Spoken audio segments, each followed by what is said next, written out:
Hi everyone. So guys हमेशा पूरा साल हम तुम्हें हमेशा नोट्स की इम्पोर्टेंस बताते रहते हैं कि नोट्स बनाओ, कैसे बनाने हैं, क्या कैसे शॉर्ट नोट्स में कन्वर्ट करना है। बट आज की वीडियो खास तौर पे उन बच्चों के लिए है जिनको या तो नोट्स बनाने पसंद नहीं है तुम्हारे किनू मैम की तरह, या फिर उनको नोट्स बनाने नहीं आते, या उन्होंने लापरवाही करते हुए नोट्स अभी तक बनाए नहीं हैं या इनकम्प्लीट हैं। तो अब वो बच्चे क्या कर सकते हैं in order to qualify NEET. सबसे पहली चीज़ ये जान लो कि this is not the time to get panic कि हाँ भाई हमारे नोट्स नहीं बने तो अब क्या होगा। Not not required at all. दूसरा, नोट्स बनाए बगैर भी बहुत अच्छा रैंक लाया जा सकता है, मार्क्स लाए जा सकते हैं, अगर तुम कुछ इन चीज़ों का ख्याल रख लो। देखो, अब पहली चीज़ कि नोट्स बनाने की तरफ जाना मत। अब जो भी तुम पढ़ोगे वो डायरेक्टली एनसीईआरटी से पढ़ोगे, यानी एक तरह से जो नोट्स तुम्हारे बनेंगे वो डायरेक्टली एनसीईआरटी में ही बनेंगे। रादर एक थ्योरी ये भी कहती है कि अगर आप डायरेक्टली बुक से बार बार पढ़ते हो तो you always learn something new from the book, right. तो आपने खास तौर पे बायोलॉजी के लिए तो नोट्स बनाने की कोई ज़रूरत नहीं है। अब तुम डायरेक्टली एनसीईआरटी से पढ़ो, अंडरलाइन करो क्या क्या इंपॉर्टेंट वर्ड्स हैं, इंपॉर्टेंट टर्म्स हैं, उनको अंडरलाइन कर लो।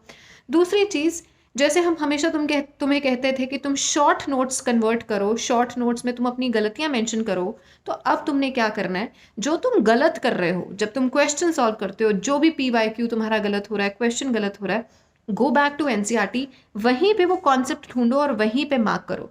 Rather you can add some sticky notes in your NCERT itself rather than making a separate notebook now. Not required anymore. So directly read from your NCERT, उसी में अपने sticky notes बनाओ, उसी में अपनी मिस्टेक्स ऐड करो। हो सके तो जहाँ पे वो कॉन्सेप्ट है वहाँ पे W लिख लो कि भाई हाँ यहाँ पे मेरी गलती होती है, राइट। PYQs की बुक आपको इस टाइम पे सिर्फ 2 किताबें चाहिए guys, one is NCERT and second is your PYQs की बुक्स। तो एनसीईआरटी में नोट्स बनेंगे, एनसीईआरटी में ही स्टिकी नोट्स लगेंगे, वहीं पे तुम अपनी गलतियां मेंशन करोगे, वहीं पे हाईलाइट करोगे, नॉट एनीवेयर एल्स। ज़्यादा से ज़्यादा तुम PYQs की बुक में भी जो क्वेश्चन तुम्हारा बार बार गलत हो रहा है वहाँ पे उसको एनसर्कल कर सकते हो। This is one thing that you have to do.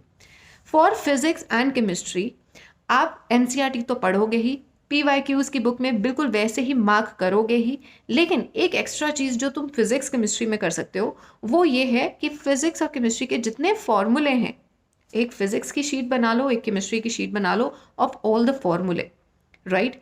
और खास तौर पे ऑर्गेनिक केमिस्ट्री के लिए सारे के सारे जितने नेम्ड रिएक्शंस हैं उनकी एक शीट बना लो। तो इन ऑल तुम्हारी मैक्सिमम 3 से 4 शीट्स बनेगी फॉर्मूले की और तुम्हारे ऑर्गेनिक केमिस्ट्री के नेम्ड रिएक्शंस की। और बायोलॉजी सारी की सारी, फिजिक्स सारी की सारी, केमिस्ट्री सारी की सारी, ये तुम पढ़ोगे डायरेक्टली फ्रॉम योर एनसीईआरटीज। जितने भी इंपॉर्टेंट पिंक बॉक्सेस हैं या ब्लू बॉक्सेस हैं, you have to mark it there only कि क्या इंपॉर्टेंट है। केमिस्ट्री में अगर जैसे इनऑर्गेनिक पढ़ते हुए कोई एक्सेप्शनल केस आता है तो तुम वहीं पे उसको हाईलाइट करके लिख लो, वहीं पे एग्जाम्पल लिख लो।